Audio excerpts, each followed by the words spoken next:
Sugar control పెట్టుకోవాలి. వాళ్ళు కూడా వాటర్ కన్జంప్షన్ చెక్ చేసుకోవాలి. వీళ్ళలో తరచుగా యూరినరీ ట్రాక్ ఇన్ఫెక్షన్ వచ్చే అవకాశం ఉంటుంది.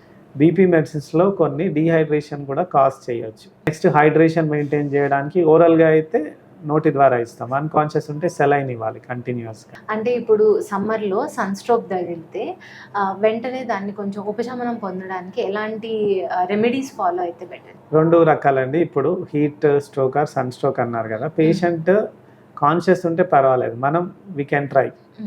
నీడలోకి తీసుకెళ్ళాలి వెంటనే, వీలైతే తడి బట్టతో మొత్తం బాడీని అంతా తుడవాలి. అంటే వీలైతే కొన్ని వాటర్ కానీ చల్లని పదార్థాలు ఏదన్నా ఇవ్వాలి.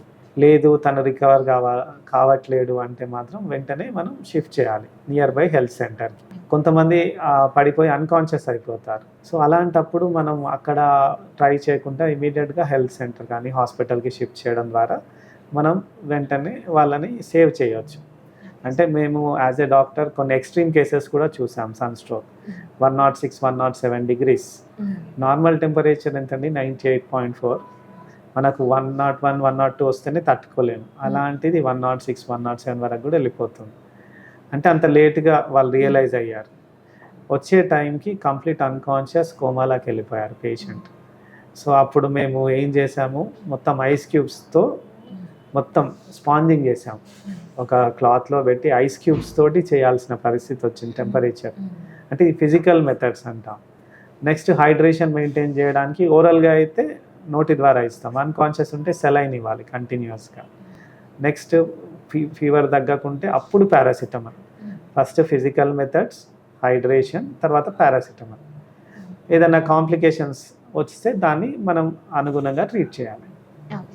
అయితే ఇప్పుడు ఇదే సమ్మర్లో డయాబెటిక్ పేషెంట్స్ కానీ లేకపోతే బీపీ పేషెంట్స్ కానీ వాళ్ళు ఎలాంటి జాగ్రత్తలు తీసుకుంటే మంచిది?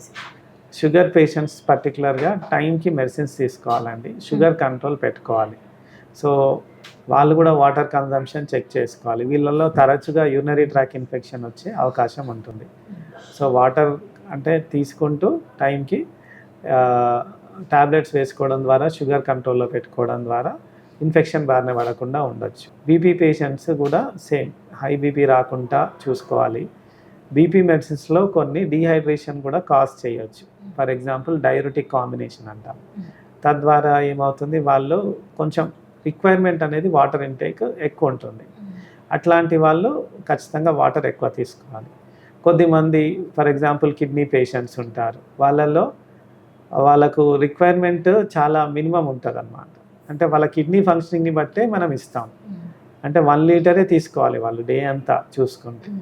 సో వాళ్ళు ఎలాంటి జాగ్రత్తలు తీసుకోవాలి? ఎక్స్ట్రీమ్ టెంపరేచర్స్కి వెళ్ళొద్దు కిడ్నీ పేషెంట్స్ పర్టికులర్గా. ఎందుకంటే డయాలసిస్ మీద ఉంటారు కొంతమంది. వీలైనంత వరకు హాట్ సన్ అవాయిడ్ చేయాలి.